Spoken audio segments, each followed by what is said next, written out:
મનુષ્ય માત્ર ઈશ્વર પ્રત્યે લોહ લગન લગાડીને નાનું મોટું કાંઈ કર્મ, કોઈ ઉપાસના, કોઈ સાધના કરીને ઈશ્વરને જાણવા માટેનો ઘણો પ્રયત્ન કરે છે. જાજાભાઈ કે તો મનુષ્ય માત્ર કર્મ કરીને એને ધર્મ માનીને અને કર્મથી જાણે પ્રભુ પ્રસન્ન થઈ ગયા છે એમ સમજીને કેવળ કર્મ કરે જાય છે. પણ આ જગતની અંદર જેમ છે એમ સત્યને પ્રગટ કરનાર ક્ષોત્રિય બ્રહ્મનિષ્ઠ આત્મ અનુભવી સંતો મહાપુરુષો છે. એણે બહુ ખ્યાલ કરીને જગત મધ્ય સત્યને પ્રગટ કર્યું છે. અને સત્યને પ્રગટ કરવામાં શબ્દોનો અતિ વિવેક રાખ્યો છે કે જેથી કરીને મુમુક્ષનું મન કોઈ વાદ વિવાદમાં ન પડે, ક્યાંય તર્ક વિતર્કમાં ન પડે અને જેમ છે એમ સત્યને જાણે. સત્યને રજૂ કરવા માટે, સત્યની સમજણ આપવા માટે શુદ્ધ હૃદયનો ભાવ અને શબ્દોનો વિવેક જોઈ, ઈશ્વરના સ્વરૂપનો પણ વિવેક જોઈ. વિવેક વગરનું સમજણ છે એ સમજણ વાદ વિવાદ ઊભો કરી શકે છે. એ ધન્ય છે સંતો મહાપુરુષોને. ધન્ય છે આદિ અનાદિથી દેહરૂપી ખલકા બદલાવતા બદલાવતા એ જ પૃથ્વી રચાણી ત્યારથી એ જ ઋષિ મુનિઓ આ સત્યને પ્રગટ કરતા આવે છે. આપણે તો દરેક સંતો મહાપુરુષોના ગુણાના વાદો ગાઈ રહ્યા છે, દરેક અવતારોના ગુણાના વાદો ગાઈ રહ્યા છે, સર્વે દેવ દેવીઓના ગુણાના વાદો ગાઈ રહ્યા છે. પણ બાપા, આપણને જીવનમાં જે પ્રાપ્ત થયા છે, જેને આપણે આ દેહ કરીને હાયણા માણ્યા છે, આ દેહ કરીને અંગસંગ આપણને મળ્યો છે, આ દેહ કરીને એનું જ્ઞાન આપણે પ્રાપ્ત કર્યું છે. એવા દાદા ઉગારામ, પુંજારામ, હરજીવન રામ, લાભેશ્વરનાથા, પોપટરામ બાપા, હજી આપણી ઉગમ વજ વેલીની અંદર નામી અનામી અનેક સંતો મહાપુરુષો થઈ ગયા.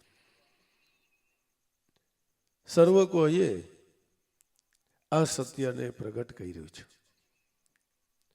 કે જે સત્ય ઈશ્વર રૂપ છે ને ઈશ્વર છે એ આપણો આત્મા છે. પણ એ માટે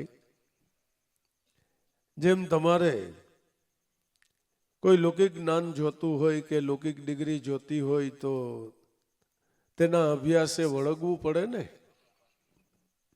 એમ જો તમારે ઈશ્વરને જાણવું હોય, જો તમારી પાસે એવી કોઈ લગ્ની હોય, ભાવ હોય, તો તમારે આ અભ્યાસ કરવો પડે. દાદાશ્રી લાભેશ્વરનાથ કહે છે કે હે વાલા, તમે એવી વિદ્યાને પામો કે જે ટાળી દે અવિદ્યાના વિકારો. સંતને મન ખરેખર કોઈ દવલું છે જ નહીં. એનું કારણ એક છે કે એ દેહીને જોવે છે, તત્વને જોવે છે, એ દેહને જોતા નથી. ઈસુ ખ્રિસ્તને બે ખીલા પગમાં મારી દીધા, બે ખભામાં મારી દીધા, એક છાતીમાં મારતા હતા, તો પોતાને એમ થયું કે હવે મારો પ્રાણ નીકળી જાય છે. પણ આટલું બધું કષ્ટ પડ્યું છતાં કાંઈ બોલ્યા નહીં, મોઢાની એક રેખા ફરી નહીં. પણ પ્રાણ છોડે એ પેલા એટલું બોલ્યા ખરા કે હે કુદરત, આ પ્રકૃતિને કાંઈ ખબર નથી કે હું શું કરું છું, માટે તું આને માફ કરી દઈ છે.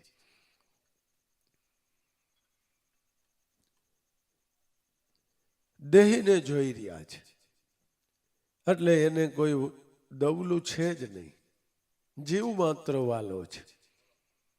હે વાલા, તમે એવી વિદ્યાને પામો કે જે ટાળી દે અવિદ્યાના વિકારો. વિદ્યા અવિદ્યાના ભેદ જાણીને તમે વિદ્યાના મર્મને પીછાણો. હું મારાનું દ્રષ્ટિબિંદુ તે જગતભરમાં વિસ્તારો. હે વાલા, તમે એવી વિદ્યાને પામો કે જે ટાળી દે અવિદ્યાના વિકારો. વિદ્યા અને અવિદ્યાના મર્મને જાણો. ખરેખર વિદ્યા શું છે? ખરેખર અવિદ્યા શું છે? એ વિદ્યા છે એ સત છે, અવિદ્યા છે એ અસત છે. વિદ્યા છે તે ચૈતન છે, અવિદ્યા તે જળ છે. વિદ્યા તે આત્મા છે, અવિદ્યા તે આપણો દેહ છે. વિદ્યા તે આ જગત કારણ છે, અવિદ્યા તે આ આંખે દેખાઈ રહેલો એમાંથી જ ઉઠેલો એક વિકાર છે. ખરેખર જે પરકૃતિ છે એ દુઃખદાયક છે, સકૃતિ છે એ સુખદાયક છે. પણ સંત કૃપાથી જ આ સુકૃત વાધે, સિદ્ધે સર્વે કાજ જોને, પ્રીતમના સ્વામીને ભજતા આવે હિન્દુ રાજ જોને. એ તો એક શુદ્ધ ચૈતન આત્મા છે. ઉત્તમમાં ઉત્તમ કૃતિ ઈશ્વરની છે. પછી એની આકૃતિ એટલે સગુણ એ મનુષ્ય દેહ છે. પછી એ દેહે ઇન્દ્રિયોથી, વિચારોથી, વિષયોથી જે મનવૃત્તિ ચલિત થઈ ગયા એ વિકૃતિ છે. વિદ્યા એ સત છે, અવિદ્યા અસત છે, નાશવંત છે.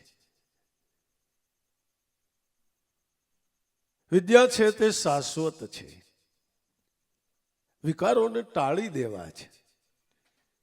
ક્યાંક વિકારોને ટાળી દેવા છે કે ભાઈ નાશવંતમાં આપણું મન રાચે છે, એ અવિદ્યાનો વિકાર છે. હાવ સાચું કહીજો, ભલે આપણે ગુરુના બાળકો છે પણ નાશવંત વસ્તુનો જ મોહ કરી રહ્યા છે ને. XYZ, અને એને આપણે વાલપ પણ કરી રહ્યા છે, એને મારું મારું કહી રહ્યા છે. ખરેખર આ મોટામાં મોટો વિકાર છે. મનવૃત્તિને શાશ્વતમાં લગાડવા છે, આ વિકારને ટાળી દેવો છે. અને જો ટળી જાય તો આગળ આવે એને ભોગવી લેવે. ઓર નહીં મનમાં અધીર, જગતમાં કહેવાય આને ખરો ફકીર. પછી કોઈ એવા સુપ્રસંગે ગયા હોય ને માવા મિષ્ટાન, એ કેમ થાય કે અરે ભાઈ શું કામ ના પાડીએ, લાવો લાવો. કે પણ બાપુ આ તો મરણનો પ્રસંગ છે, આ તો ખીચડી ને કઢી ને બાજરાના રોટલા પાડોશીએ બનાવ્યા છે. એ ભલે ને, કાંઈ વાંધો નહીં ભાઈ, એમાં શું વાંધો છે. એના મન ઉપર પછી કોઈ દેખાદેખી કે દ્રશ્યની કે વસ્તુની કે સ્વાદની કોઈ અસર પડતી જ નથી. નહીં, જે આપણે દિવાળીના પ્રોગ્રામ અત્યારે જે અમરેલી જિલ્લામાં ને ભાવનગર બાજુ ને ક્યાંક ક્યાંક દિવાળી પછી કરવા જાય એ વર્ષોનો ક્રમ છે. લાભુ દાદા હતા ત્યારે આપણે જાતા, એક આરે એક એક બબે ત્રણ પ્રોગ્રામ દાદા આપતા, એ તરફ એક તરફ ગામડાઓમાં બધાને. અમે એક ગામમાં જઈમાં બપોરે એ શાક ભાવ્યું નહોતું, અને હાંજે પાછું એ જ શાક બધાને પીરસ્યું તો નહાઈ ગયું હતું. ખાવું અમને દીધું તો અમે તો જરાક આમ તો ચાખીને વાઈટ એક બાજુ કરી નાખ્યું. મેં જોયું દાદા એ આખું છાલ્યું ખાઈ ગયા. બાજરાનો રોટલો ને એ શાકનું ચાલ્યું ખૂટવાડી દીધું એને.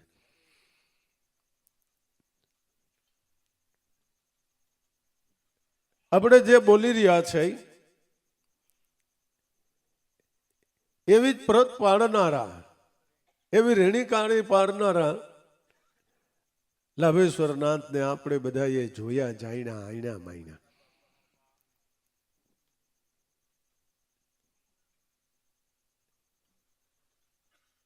વિદ્યા એ શાશ્વત છે, અવિદ્યા તે નાશવંત છે, અને એ જ અવિદ્યાનો મોટામાં મોટો વિકાર છે. થોડીક સત્સંગ કરી લે, આવી સમજણ લઈને, એ મૂર્ખ મન તું ક્યું રોતા હૈ, કેવળ પરી કહે સદગુરુ છે, સાચા મોહન સે મન મોતા હૈ. ગુરુ કહે તું સુણી લે જ્ઞાની, તન પિંજર મન તોતા હૈ. આતમ રામ રહ્યો તન ઓઢી જળ ચૈતન ક્યું જોતા હૈ.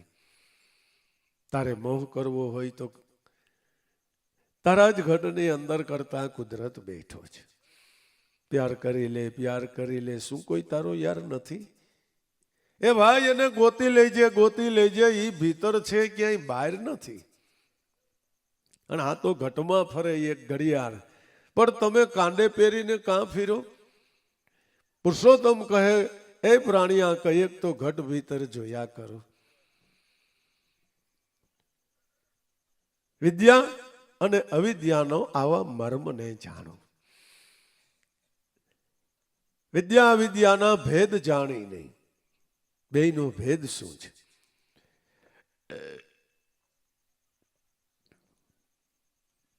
આ પૃથ્વી ઉપર આપણે જે રજકત જોઈ રહ્યા છે, કાંકરા કસ્તર જોઈ રહ્યા છે, સાવ સાચું કહીજો, એ જો બધું સોનું હોત તો સોનાની કિંમત હોત?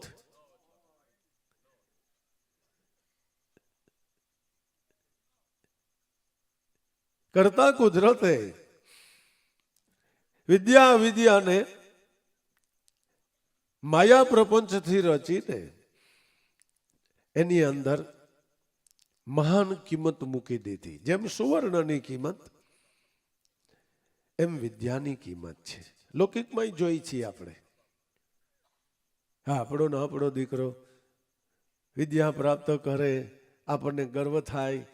આપણે ન બોલવું હોય તો બોલાઈ જાય, સાહેબ આવો ને, કે પણ પપ્પા તમે હું મને, અરે પણ બટા મારાથી બોલાઈ જાય.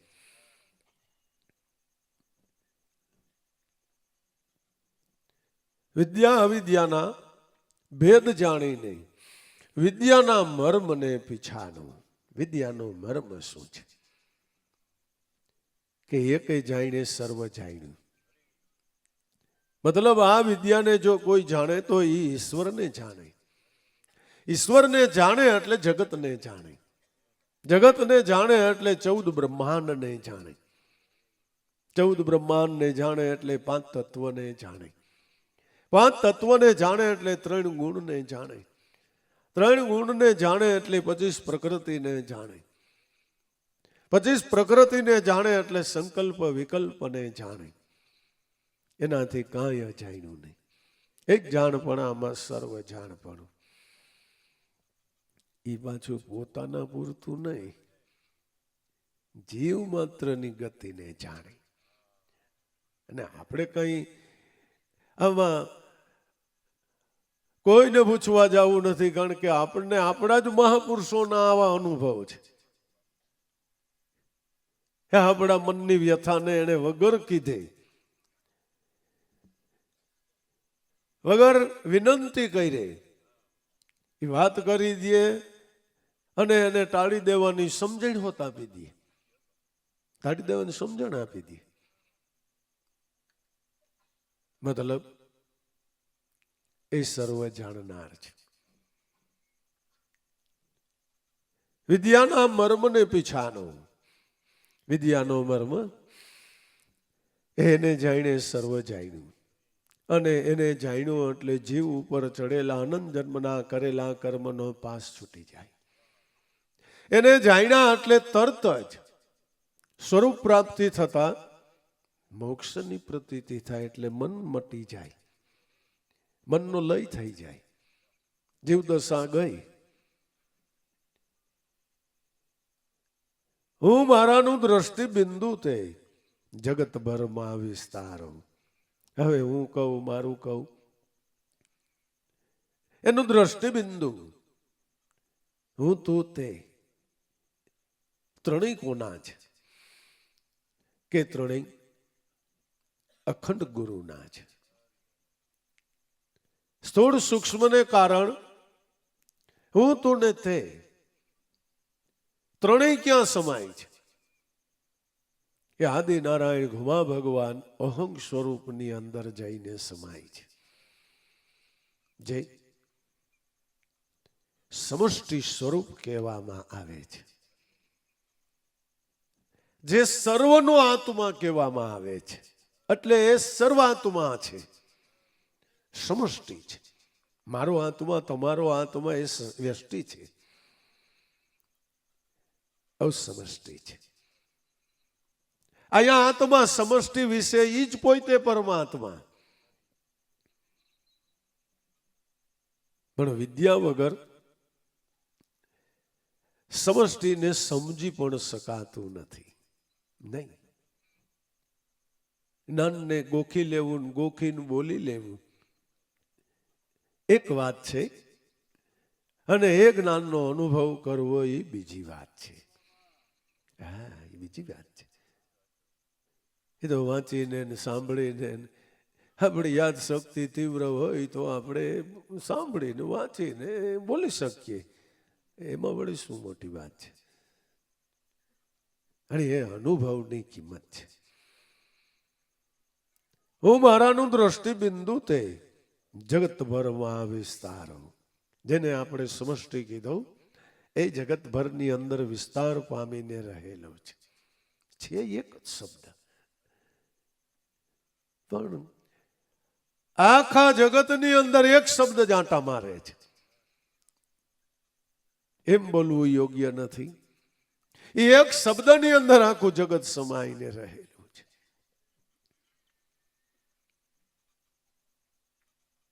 પણ જીવને બિચારાને અધોગતિ ક્યાંથી પ્રાપ્ત થાય? કે બ્રહ્મ સાયરા ભરપૂર ભર્યો, એમાં હું એક બિંદુ થયો. ન્યારો ન્યારા થવાથી વધી પડી ઉપાધિ, ઊંચ નીચ કર્મ વિચારો. એ વાલા તમે એવી વિદ્યાને પામો કે જે ટાળી દે અવિદ્યાના વિકારો. બ્રહ્મ સાયર ભરપૂર ભર્યો, દેખાતો નથી, અનુભવાય છે.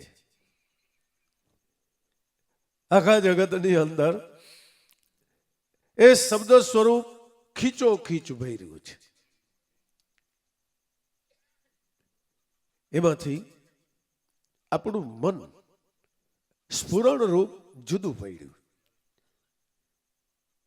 કુદરતને તો ભાઈઓ આ જબરજસ્ત એક એન્જિન સ્વરૂપ, એક યંત્ર સ્વરૂપ દેહ કે જગત ચલાવવા માટે થઈને એ કાર્યક્રમ હાઈકા વિનાનો છૂટકો નથી. એ સ્ફુરણ ઉઠ્યું, એ સ્ફુરણ ઉઠીને રજો સત્વો તમો કોઈ પણ એક ગુણ સંગી બન્યું. અને ગુણ સંગી બનતા સ્વાભાવિક જ એને સ્ત્રી હોય તો સ્ત્રી, પુરુષ હોય તો પુરુષ, એને તરત જ દેહાધ્યાસ ફર્યો અને કાર્યક્રમ ચાલુ થઈ ગયો. આ તો કુદરતની એક સુંદર મજાની ગોઠવેલી ગતિ છે. જેને જગત ચલાવવા માટે ગોઠવવામાં આવી છે. પછી એની અંદર દેહ દશાએ કોઈ સારું કર્મ કરે, કોઈ નઠારું કરે, કોઈ પાપ કરે, કોઈ પુણ્ય કરે, તો એને એ પ્રમાણે એનું ફળ મળે. અને એ કરતૂતો ભાવને વરી ચૂકેલો જીવ ક્યારેય પણ કર્મથી છૂટો પડી જ શકતો નથી. કાર્યક્રમ પૂરો થઈ ગયો. જગત એક ધારું ગતિ કર્યા કરે છે. હવે ઈ જીવને અધોગતિમાંથી સદગતિમાં લઈ જાવો છે, તો ત્યાં તમારે બ્રહ્મ વિદ્યાની જરૂર છે. કે જે સ્ફુરણ ઉઠ્યું છે એ જ સ્ફુરણને શ્વાસોશ્વાસના સમરણ દ્વારા ગુણસંગી બન્યા પહેલા પાછું એને અર્પણ કરી દેવું છે. ઉપજે બુજે વાંકો સંત, ના ઉપજે વો તો હે કેવલ ભગવંત. જેને ઉપજતું જ નથી એ ભગવંત કહેવાય છે. પણ બાપા એ શક્ય નથી. નો ઉપજે એવું બને જ નહીં. કાર્યક્રમ અટકી જાય તો. પણ હમણાં આપણે એની ચોખવટ કરી કે જે સ્ફુરણ ઉઠ્યું છે એ ગુણસંગી બને ઈ પેલા એને પાછું સમષ્ટિ સ્વરૂપમાં જઈને સમાડી દી. બસ ખ્યાલ કરી લે, ખ્યાલ કરી લે, ખેલે સો જ્ઞાની. આ તું ખ્યાલ કરી લે. આ ખેલને તું થોડોક, ઈશ્વરના ખેલને તું થોડોક જાણી લે. જો આ ખેલ ખેલતા આવડી જાય તો તને તારા સ્વરૂપનું જ્ઞાન થાય. ખેલે સો જ્ઞાની. પણ આ ખ્યાલ બિન અવસર્યો ખોયો તો ફેર મિલન કો નહીં. જો આ ગતિને પાયમા વગર તારો દેહ પડી ગયો તો જ્યાં દેહમાં, એટલે મનુષ્ય દેહમાં 16 કળાએ સંપૂર્ણ ઈશ્વર રહે છે, ઈ દેહનો અધિકાર તને નહીં મળે. ફેર મિલન કો નહીં. પછી કુટસ્થતા રે તારે કૂટણા કૂટવાના અને કર્મ પ્રમાણે તારે ત્યાં હપ્તા ભોગવવાના. છૂટકો જ નથી.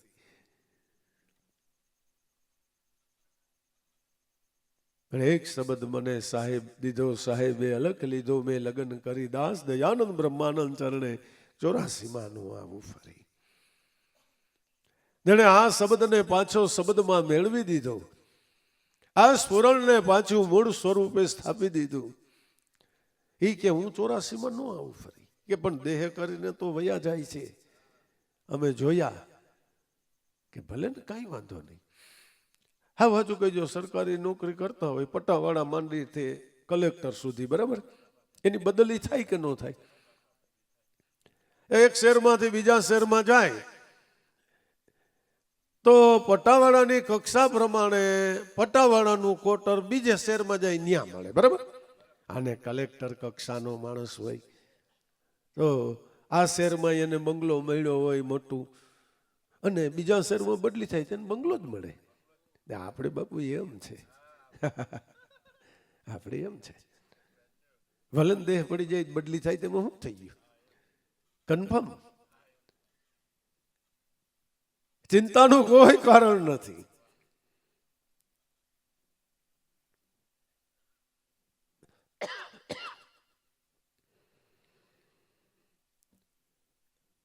બ્રહ્મ સાયર ભરપૂર ભર્યો, એમાંથી હું એક બિંદુ થયો ન્યારો. ન્યારા થવાથી વધી પડી છે ઉપાધિ. જુદું પડવાથી એક મોટી ઉપાધિ થઈ ગઈ. હું દેહ છું એક ઉપાધિ, પછી હું સ્ત્રી છું ને પુરુષ છું ને હું બાળક છું ને હું વરી જવાન છું ને હવે મારી આ ફરજ ને.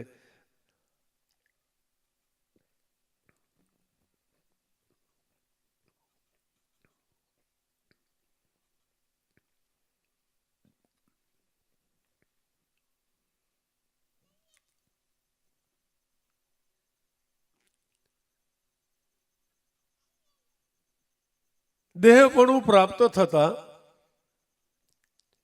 દેહ અહંકારે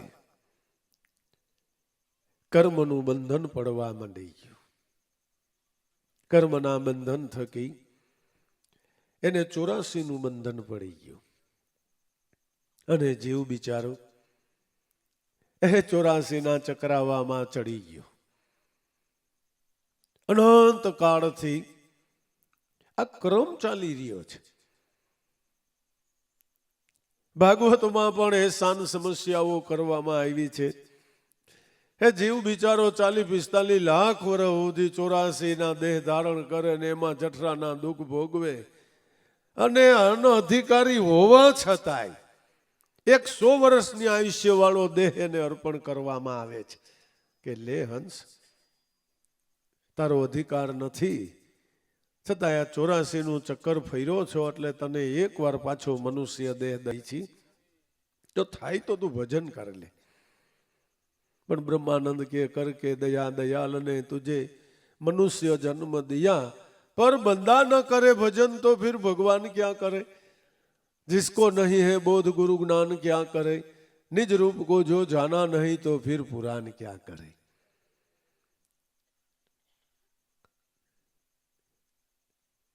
ઉચ્ચ નીચ કર્મ વિચારો. હે વાલા, તમે એવી વિદ્યાને પામો કે જે ટાળી દે અવિદ્યાના વિકારો. ઉચ્ચ કર્મ શું છે ને નીચ કર્મ શું છે એનો એક વિચાર કરો. દેહ દ્રષ્ટિએ ઉત્તમમાં ઉત્તમ કર્મ સેવા ભક્તિ છે, સેવા બંદગી છે. આ કળીકાળમાં સેવા ભક્તિ ઉત્તમ ધર્મ ગણાય, પણ કોઈ અનુરાગી થઈને જો વર્તી જાણે જગતમાં તો એની બંધન મુક્તિ થાય. રાગીપણું નહીં, દાવો નહીં, અને સેવા હૃદયથી. હૃદયથી હજી 5 જણા બેઠા હોય ને આપણે એવું કાંઈ નહીં, મનમાંય નહીં. બાપા એને તો આમ ખાલી ખબર પડી ને ત્યાં એટલું આપણે કરી નાખ્યું. પછી મને ટેવ નહીં બોલવાની, સમજ્યા તમે? હા, આપણે ક્યાંય કોઈ દી કહી નહીં કોઈને. આ તો આપણે કાયમ બેઠનારા એટલે. હા,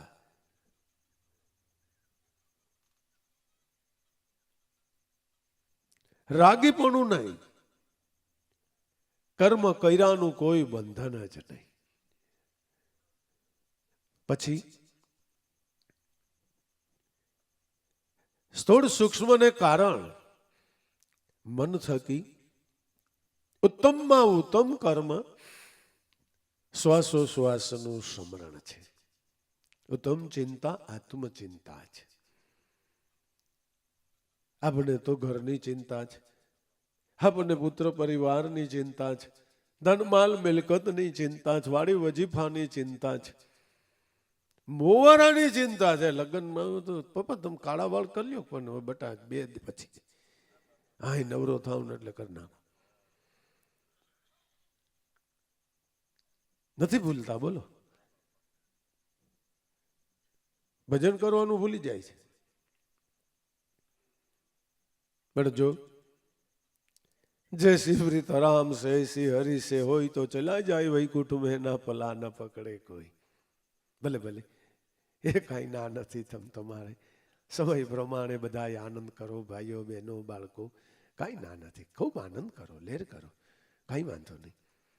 પણ હૃદયની અંદર અનુકંપાના ભાવથી સત્યને ધારણ રાખો, કરુણાના ભાવથી ધારણ રાખો.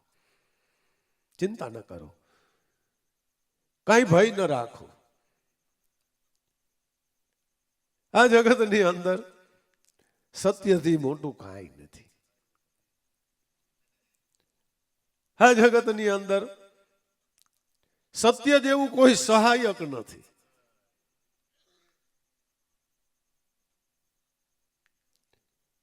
વાલા, તમે એવી વિદ્યાને પામો કે જે ટાળી દે અવિદ્યાના વિકારો.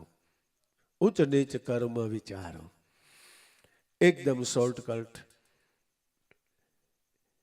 સારામાં સારો વિચાર, વિવેક વિચાર જ્ઞાન અને વૈરાગ્ય, ધર્મ અર્થ કામ અને મોક્ષ ઉત્તમ વિચાર છે. વિશેષે કરીને 4: ધર્મ, અર્થ, કામ અને મોક્ષ. નીચ કર્મ આ તો 4 જ. ઓનો તો કોઈ લિસ્ટ પૂરો થાય એમ જ નથી. દેહ દશાએ લાગી ગયો, અનેક વિચારોની વણઝાર શરૂ થઈ ગઈ.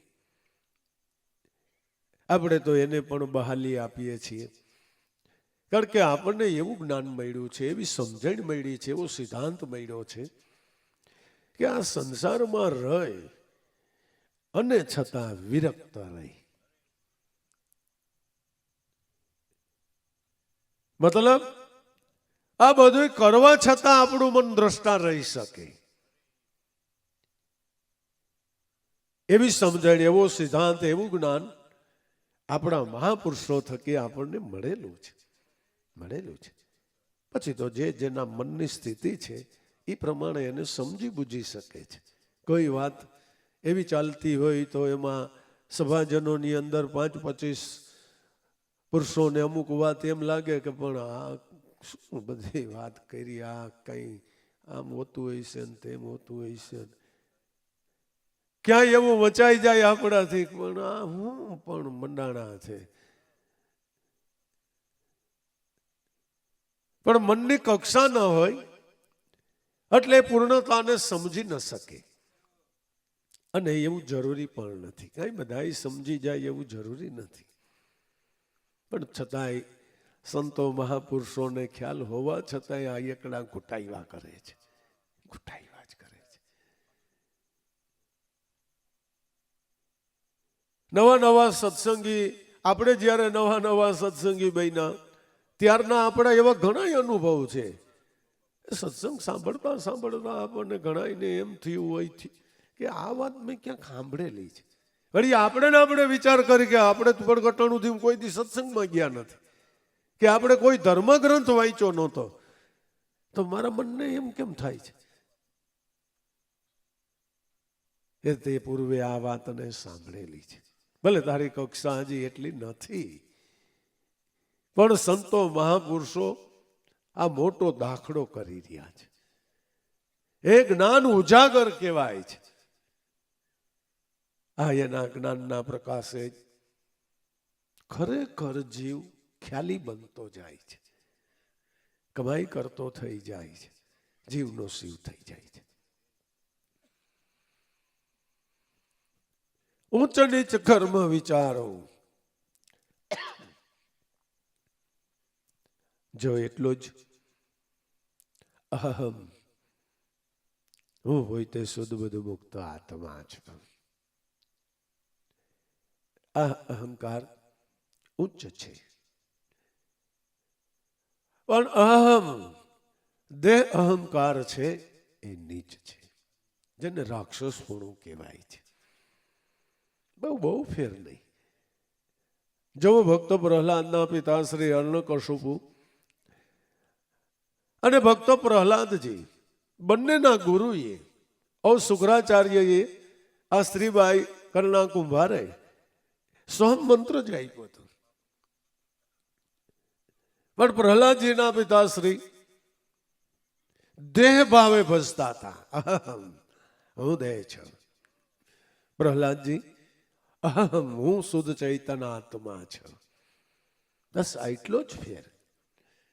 ઉચ્ચ અને નીચની અંદર આ લાસ્ટ છેલ્લી વ્યાખ્યા છે. ઓ દેવપણું કહેવાય ને આ રાક્ષસપણું કહેવાય. ઉચ્ચ નીચ કર્મ વિચારો, એ વાલા તમે એવી વિદ્યાને પામો કે જે ટાળી અવિદ્યાના વિકારો.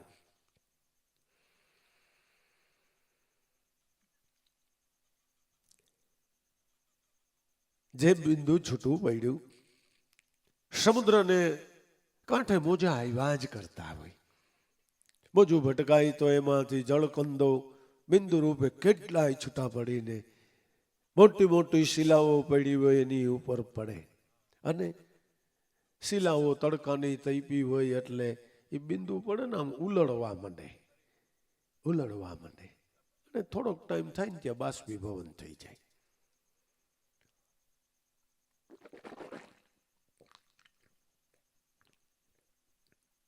પણ બિંદુ ઉડીને શિલા ઉપર પડ્યું. પણ કોઈ એવી પવનની આંટી જો આવે અને ઈ બિંદુને જો પાછું શાયરમાં નાખી દે એટલે એને રડવી જવાનો ને મઠી જવાનો ને ઉકળવાનો પ્રશ્ન જ નથી. બ્રહ્મશાયરમાં આ બિંદુ સમાવો. જે મન જ્યાંથી ઉઠ્યું છે ત્યાં એને પાછું સમાવી દો.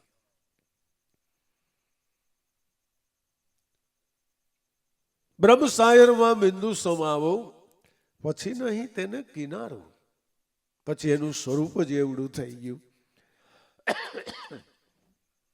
અગાધ વસ્તુ બની ગઈ. એક નાનું એવું બિંદુ એ જ ઘડીએ મોટા સ્વરૂપને પામી ગયું. મન જો એકવાર ભજન કરતું કરતું આ બ્રહ્મશાયરમાં પડી જાય એટલે બ્રહ્મરૂપ બની ગયું. ઈ જ ઘડીએ આ બ્રહ્મશાયરમાં બિંદુ સમાવો, પછી નહીં તેને કિનારો. મહાસાગર નિજાનંદે ભર્યો, ઉડે છોડ્યું અપારો. હે વાલા, તમે એવી વિદ્યાને પામો કે જે ટાળી દે અવિદ્યાના વિકારો. પણ સમાડવું કેમ? આ મનને ઉપાદાન કારણમાં પાછું સમાડવું છે. કેવી રીતે સમાઈ શકે? કે એ સમરણની એક ઉત્તમ રીતિ છે. લભદાદાએ બીજી વાણીમાં કીધું કે સમરણ કિયા સરિતા સારી સમાય સાગર બીચ મિટ ગયા વહન નામ રૂપ તે હો ગઈ સાગર સ્થિત સાધુ સમરણ યુ કર સિદ્ધ જહ કો મીટે સકલ ભવ ભેડાય સાધુ સમરણ યુ કર સિદ્ધ.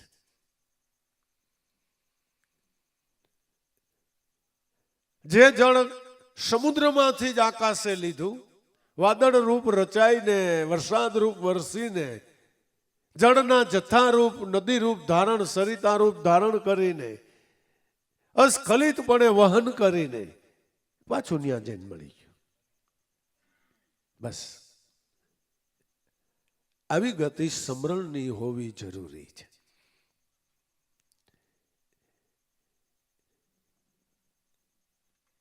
જે મન ઉઠ્યું એ મનને સમરણ દ્વારા પાછું મૂળ ઉપાદાન કારણ સ્વરૂપમાં સમાડી દેવું છે. તો મહાસાગર નિજાનંદે ભર્યું. તમે જો સમુદ્રના કાંઠે બેસો તો મોજા પછી મોજો ઉઠા જ કરશે. બસ આ બ્રહ્મશાયરની અંદર પણ નાદ બ્રહ્મની લિજ્જત ઉઠા જ કરે છે. એક પછી એક અનુભવ, એક પછી એક અનુભવ, બંધ જ નહીં. ભગવાનની લીલા બંધ જ થતી નથી. એ કળાનો કરનારો ઘટોઘટની અંદર અનેક સ્વાંગ ધરીને લીલાઓ કર્યા જ કરે છે. પૃથ્વી ઉપર તો દેહધારી આવે તો એ તો ભગવાન કૃષ્ણએ કીધું યુગે યુગે આવે, અને આમાં તો દેહે દેહની અંદર જબરજસ્ત લીલા ચાલી રહી છે. હું બોલું ને તમે સાંભળો એની લીલા છે. હા, મને ન ભાવે તો મને આ ભાવે, એની લીલા છે. કોઈ ઉતાવળો બોલે ને કોઈ ધીમો બોલે ને કોઈ આકરા શબ્દ બોલે ને કોઈ આમ સુવાળા સુવાળા શબ્દ બોલે, એની લીલા છે.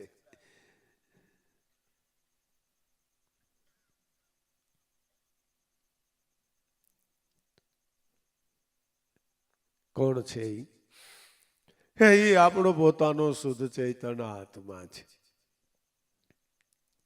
આ બ્રહ્મશાયર ભરપૂર ભર્યો, ઉડે છે છોડ્યું અપારો.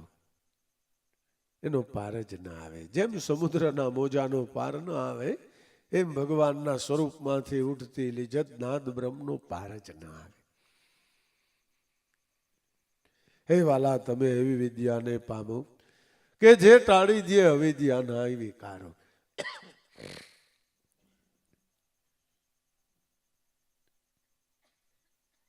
શું કીધું?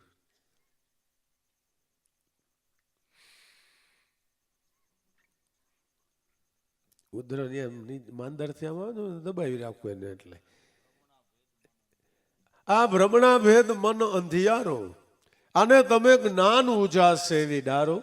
દાસ લાભુ કે બ્રહ્મ વિદ્યા મોટી, સંતના ચરણે સીધાવો. ભ્રમણા ભેદ એ મનનો અંધિયારો છે. શું ભ્રમણા થઈ છે અને શેનો ભેદ પડ્યો છે? એક સામાન્ય ભ્રમણા એવી છે કે ઈશ્વર ક્યાંક જઈને ઓળે ગોખલે બેઠો છે અને હું જઈને એને ગોતી આવું. આ સામાન્ય ભ્રમણા છે. પણ ઈશ્વર તો આપણા પોતાના ઘટમાં બેઠો છે.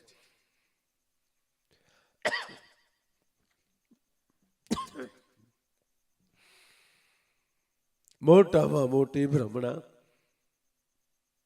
ભલામણા કોઈ તે શિવ હોવા છતાંય જીવ માની બેઠો. ભ્રમણા થઈ ગઈ.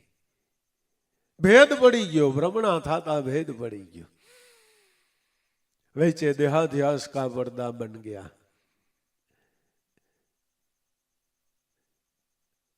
પણ આને ટાળી દેવું હોય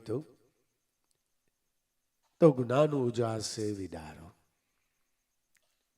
ભલે ભલે આપણે દ્રષ્ટાંત દઈ કે અંધારામાં એક દોરડું પડ્યું હતું અને ભાઈને સર્પની ભ્રાંતિ થઈ, ભાઈ બિચારો ટેકડો મારીને ભાગ્યો, જઈને પગથિયું વાગ્યું. પણ આ બધું થવાનું કારણ તો અંધારું હતું. જો એ જ સમયે અંજવાળું હોત તો દોયડું દોયડું જ દેખાવાનું હતું. બરાબર ને? આપણને આપણું સ્વરૂપ ઈશ્વર છે, આપણા ઘટમાં બેઠો છે અને આપણને ઠામુકો દેખાય ને. લે, એનું કારણ શું છે? એ કારણ અજ્ઞાન રૂપી અંધારું છે. જેમ કડવું ઓસડ રોગને કાપે એમ અજ્ઞાનને કાપે જ્ઞાન. અજ્ઞાનને જો ટાળી દેવું હોય તો જ્ઞાન આવશ્યક છે. અંધકારને ટાળી દેવો હોય તો પ્રકાશની જરૂર છે. પ્રકાશ થાય તો અંધકાર છે જ નહીં. વાસ્તવિક અંધકાર સત્ય નથી, પ્રકાશ સત્ય છે. પ્રકાશનો અભાવ એ જ અંધકાર છે. જ્ઞાનનો અભાવ એ જ અજ્ઞાન છે. સંતોએ, મહાપુરુષોએ અજ્ઞાન ટાળવાની કાંઈ વાત જ ન કરી. જ્ઞાન પ્રાપ્ત કરો, જેમ બને એમ ઝટપટ જ્ઞાન પ્રાપ્ત કરો તો એની મેળાએ અજ્ઞાનનો લય થઈ જાય છે. એની મેળાએ જ સત્ય સુધી જાય છે.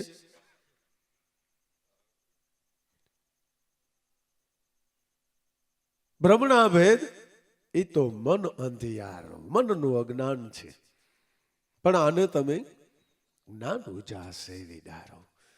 એ ભાઈ, તું કાંઈ દેહ નથી, તું કાંઈ મને નથી, તું કાંઈ કર્મ નથી, તું કોઈ ઇન્દ્રિયનો દ્વાર નથી, તું પોતે શુદ્ધ બુદ્ધ મુક્ત આત્મા છો. આની સ્થાપના કરવાની.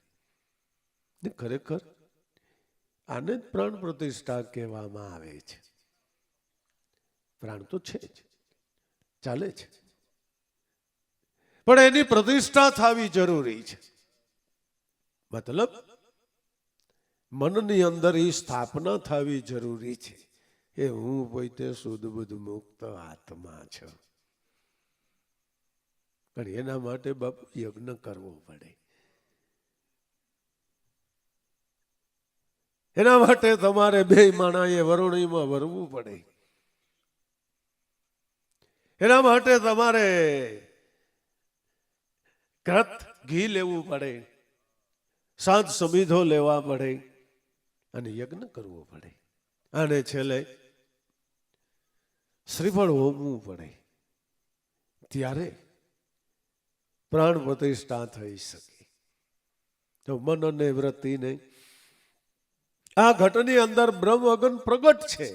અહીંયા તો આપણે ગોરદાદાને બોલાવવા પડે ને, યજ્ઞ કુંડ લાવવો પડે ને, લાકડા ગોતવા ને, સમિત ગોતવા ને, આમાં ચાલુ જ છે.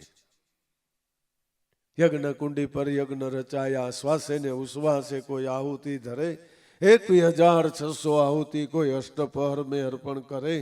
પૂરણ બ્રહ્મ સો ધ્યાન લગાયા તો કાળ બિચારા ક્યાં કરે.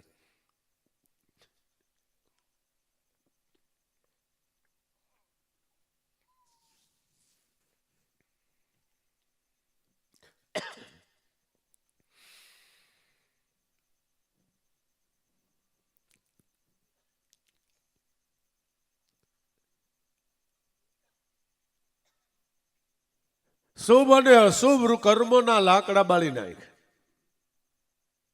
કોઈ કર્મનો અધિકાર ન લેતું. લાભુ દાદા એક વાણીમાં એવું ગાયું હતું કે સિલિક છે શૂન્યમાં તહા ખોટ સી પડવાની. એ ભાઈ નથી દ્વેષ દિલમાં હી તો દુનિયા શું નડવાની. પાપ એટલે પુણ્ય નહીં, કાંઈ નહીં. એને હોમી દે, એકદમ ફ્રી બની જા, તારે કોઈનો ભય જ નહીં.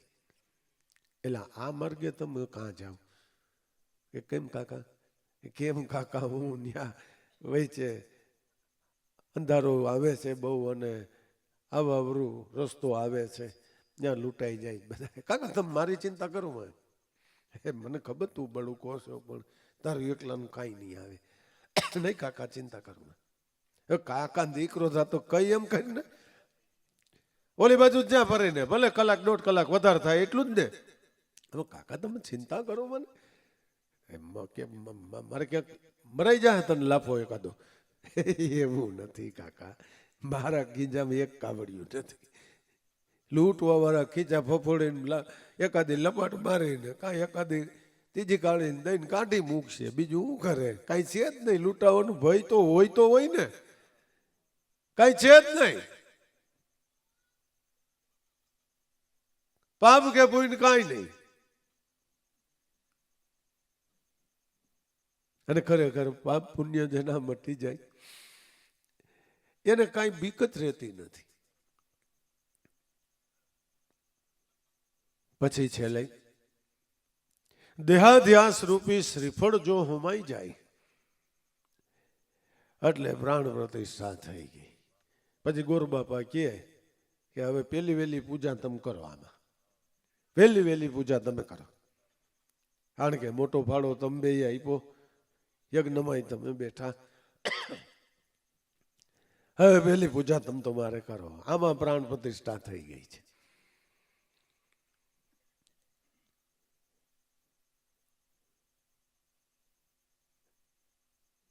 હું પોતે શુદ્ધ બુદ્ધ મુક્ત આત્મા છું. એ ભાઈઓ એ ખાલી નક્કી કરવાનું છે. જીવ પોતે શિવ છે. અજ્ઞાન અવસ્થાનો ત્યાગ કરવા જ્ઞાન પ્રાપ્ત કરે એટલે આપોઆપ જ નક્કી થઈ જાય. અને ખરેખર અંજવાળું થાય એટલે તરત કાર્યક્રમ પૂરો નહીં, જેમ છે એમ જ દેખાય ને.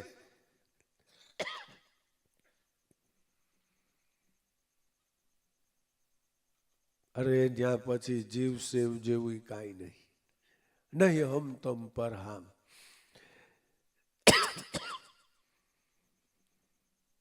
ત્યાં નિજનો આનંદ, બ્રહ્મ આનંદ સિવાય ત્યાં કાંઈ નહીં. પણ આત્માને ઓળખો તો નિર્વાણ. મનુષ્ય માત્ર બિચારો ઈશ્વર વિશે ઘણું કરી રહ્યો છે અને કર્મને ધર્મ માનીને એક ધારો વહન કરી રહ્યો છે. એની અંદર દયાળુ સંત સદગુરુનું મળવું થાય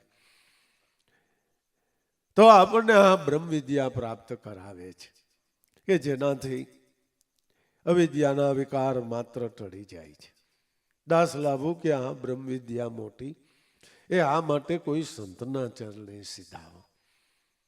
જો આ વિદ્યા તમારે પ્રાપ્ત કરવી હોય તો તમે કોઈ સંતના ચરણે પહોંચી જાઓ. આ વિદ્યાને પ્રાપ્ત કરો અને એ વિદ્યાએ સ્મરણ કરતા સત્ય સ્વરૂપના અનુભવને પામી જાઓ. બસ વિશેષ કાંઈ કરવાનું નથી. દેહ ભલે આબાદ રહ્યો છે, સંસાર છે એ ભલે રહ્યો, કાંઈ કોઈ ફેરફાર કોઈએ કર્યા જ નથી. કોઈ સંત, કોઈ મહાપુરુષ, કોઈ અવતાર, કોઈ ઋષિ મુનિ, કાંઈ ફેરફાર નહીં, કાંઈ નહીં. જેમ છે એમ જ રહ્યા, કાંઈ ફેરફાર ન કર્યા. ફેરફાર કરવા ગયા એ બિચારા ફરી ગયા. હા, ફરી ગયા, ધકે ચડી ગયા. અને જે કઈ છે એ મનનો જ ડખો છે ને.